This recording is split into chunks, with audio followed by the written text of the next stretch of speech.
Mapagpalang araw muli sa inyong lahat, sir, mga madam, at andito pa rin po tayo sa bayan ng Pusurubio. Meron pa ako tayong tinitingnan dito na 12.6 hectares plus 2.1 hectare. So, 14.7 hectare. Pero pwedeng yung 12.6 hectares lang po ang kunin kasi yun po yung nakadikit sa kalsada. So, ayun, meron po tayong frontage na napakahaba, 240 meters frontage more or less. Ayan po yung kanyang kalsada. Kung makikita po ninyo, napakahaba ng frontage nito. At ito po ay titled pero nakapangalan po sa kanilang mga magulang. Extrajudicial settlement pero nakapagawa na po sila at meron na po silang SPA na kapatid na nasa Manila at yun po yung naka-SPA. So ito po yung dulo ng area dito sa kinaroroonan natin at papunta po doon. Mamaya papakita ko po sa last video yung dulo ng property. So ito po yung mga mangga. Sa harap mayroon pong mangga. Ito'y 12 hectares, 12 point ano na yun, boss? 12.6 tapos 2.1. So yung 12.6 para lang ano lang siya, pasture land. Tapos merong manggahan sa harap na harap lang ba lahat yung mangga? Nakakalat. Napaikot basta nalatagan niya yung 12.6. Nalatagan niya yung 12.6 ng 80. 80 more or less na mango. Dito muna tayo kuya para makita natin. Ay, may mga fruit bearing din to. Nanangihina daw si kuya. So yan, naka barangay road yan. Barangay road, nasa 240 meters frontage. Tapos ito yung kanyang mango. Merong 80 pieces, nakakalat yung 80 pieces na mango trees. Meron siyang rice land doon, puntahan natin mamaya. So yung yung palang cellphone bro. So yan si Jaylor, hindi pa rin napagbentahan. Wala ka pa rin nabili? Wala. Okay. Magbenta. So papaliparan natin ang drone niya para mamarkahan. Pasyalan ko po ito kasi napaka haba pala sa likod. 12.6 ito. Pwedeng itong 12.6 lang ang bilhin. Pero yung rice land niya pwedeng maiwan. Pero kung gusto nyo namang isama yung kanyang rice land ay pwede naman. So ang presyo nga lang dito sa bayan ng Pusurubio ay medyo mas mataas sa ibang mga bayan ng Pangasinan. So ang presyo nila dito 350 per square meter, pero sagot nila ang capital gain tax, estate tax kasi pangalan pa lang ng kanilang magulang. So ayan, kasali pa sa pasture land. Ayan, pero pwedeng i-rice land din yung iba eh. Ayan, pwedeng gulay, medyo mataas nga lang. Tapos dito hanggang doon sa kawayan, no kuya, yung frontage niya, no? Ay, sa bandaron pa, no? Opo. So nasa 240 meters. So may mga duhat, ayan, mga duhat, iba't ibang klase ng puno. Mayroong pwedeng gawing lilim, ayan. Ano ba tawag dyan? Lugo sa Ilocano, pero sa Tagalog, anong Tagalog dyan kuya? Umbrella tree, sir. Talisay o umbrella tree o talisay. So may mga talisay na nakatanim. Tapos itong mga mangga, nakakalat siya. Pero mas marami dito sa frontage ang mangga. So nasa 200. Ayan, frontage pa rin yan. May kuryente na rito, may internet na rin, no kuya? Meron na po. Nawasa kuya, meron na dito? Meron na po. May nawasa na rin po dito sa part na ito. Tapos meron kang mountain view. Ayan, season. Yung season yan, no kuya? Opo. Ang lapit na pala dito ng season. Malapit na. So halos malapit yung mga bundok dito. Maganda ito, may overlooking view. Pag nalinis mo ito, maganda.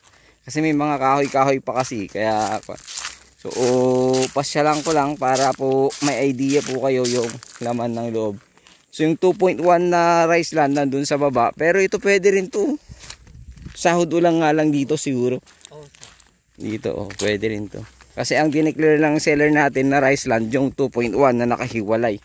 Sabi niya dito, ano lang, parang pasture land lang. Pero ito, parang tinaniman din nila dati, oh. Dati tinatanim na Tinataniman dati, ngayon pinag-anuan na lang ng baka. baka. Ayan, may mga malalaking duhat, ayan. Marami dyan sa baba ko. Na duhat. Wala na bang ibang fruit bearing trees to? Mga mangga lang, no? Walang sir. Dito naman na tinitignan si So, ayan. kanila. At ito mula sa bayan ng Pusurubyo, ilang kilometro kaya ito kuya? Kasi dumaan po kami sa ano, sa Manawag, kaya hindi ko alam kung ilang kilometro ito sa bayan ng Pusurubyo.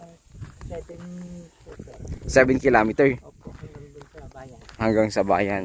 So sabihin na natin more or less, no?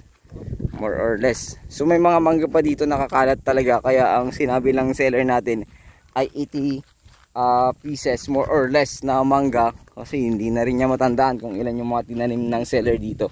So ito ay okay na yung extrajudicial settlement nila. Meron silang SPA na magkakapatid. Yung isang kapatid nila binigyan ng SPA. So ito may mga ano dito, native na bayabas. Ayan, sarap niyan, ang tamis nito. Pero sa ngayon walang bunga eh. July asa. July ang mga bunga nito. Ang dami oh. Daming native. So parang ano lang din to. Parang dati siguro itong gubat, pero sa ngayon kasi marami ng bahay dito sa mga lugar na ito. Nakita ko nga kanina may mga nagsusubdivide lot na, kaya siguro medyo nagtaas na ng presyo yung mga lupa dito, no kuya? Yun yung dahilan eh, yung mga developer ng lupa na kinukuha nila ng mura sa may-ari, tapos binibenta nila ng 200 square meter, ganun. Kaya tumataas din yung mga lupa dito sa katabi nila. Ayan. So masukal na dyan, hindi natin mapapasok. So 12 hectares, mamarkahan natin sa drone. Titingnan natin paano yung shape ng lupa na ito. May daan pa dyan kuya. Oh. Para makita din natin yung likod. Para may idea po tayo. Tapos may idea ako kung paano ko mamarkahan sa drone yung shape ng lupa. Kasi wala dito yung seller po natin. Ah, may bunga na oh. Pero hindi pa hinog. Yun, hinog. Ayun. Puntaan natin. So may mga daan-daan dito, dinadaanan. Sasakyan. Pag nag-harvest, yung mga nasa ano siguro, nasa loob. Mostly duhat lang, tsaka mga ligaw na kahoy ang nakalagay dito. O yun, may duhat pa oh.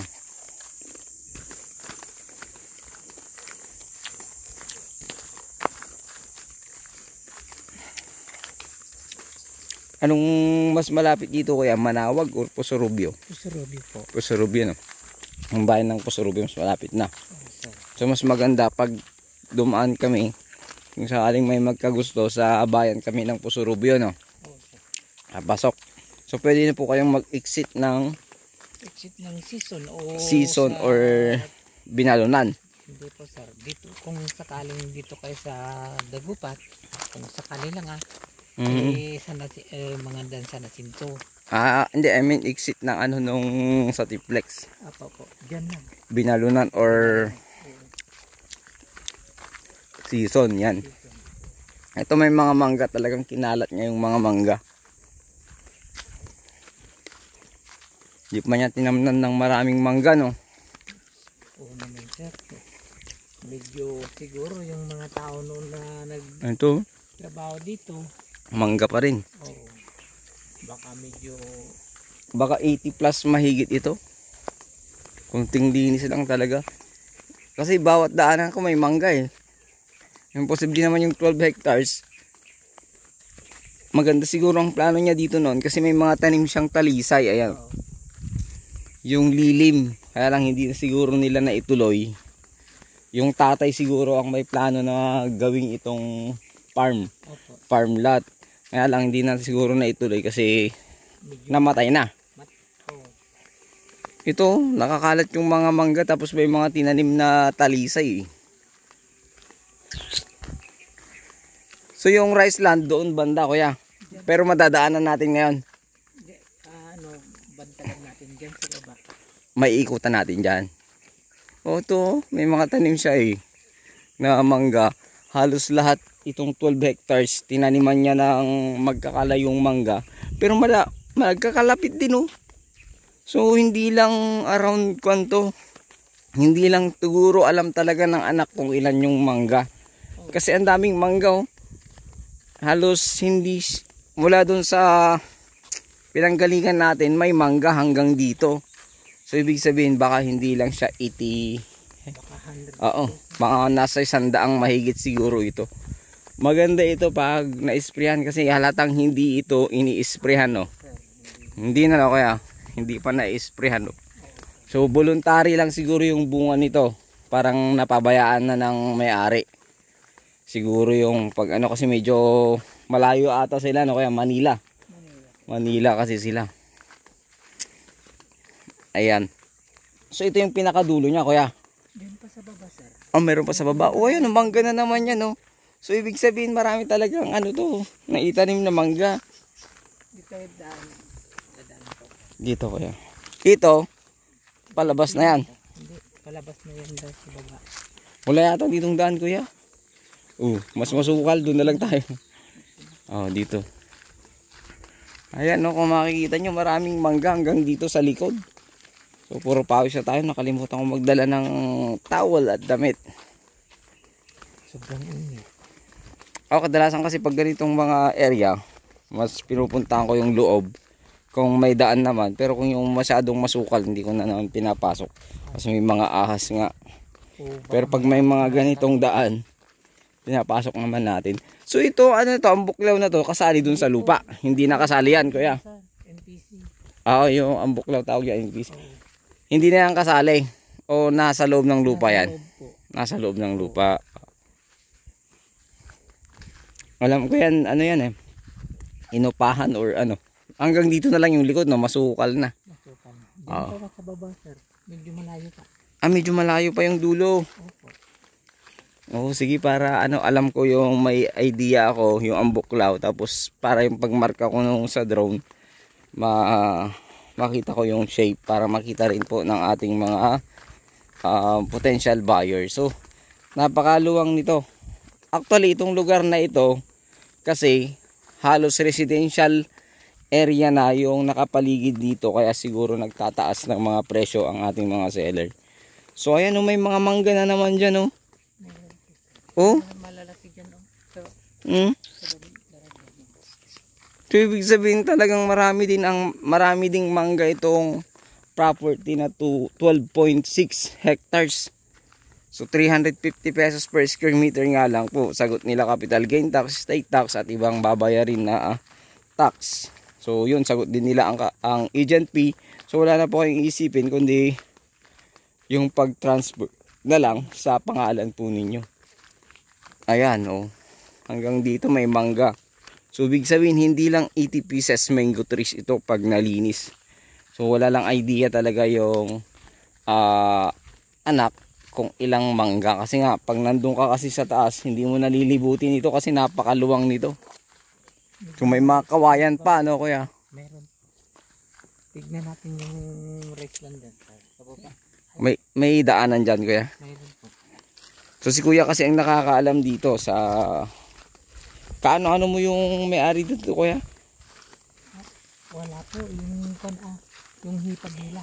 Yung hipag nila. Yan yung nagbibigay ng detalye sa akin po. So ito mga manggaan dito pa sa likod. So may kawayan. Kasali yung kawayan kuya? Kasali po. Oo. Wala yatang daan kuya. Babalik na lang tayo doon pag papaliparan na lang sa doon yung rice land. Kasi pwede naman pong hindi kasali yung rice land. Kaya wala pong magiging problema.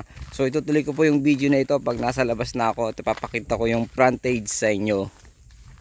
Thank you so much. Abangan nyo po yung frontage.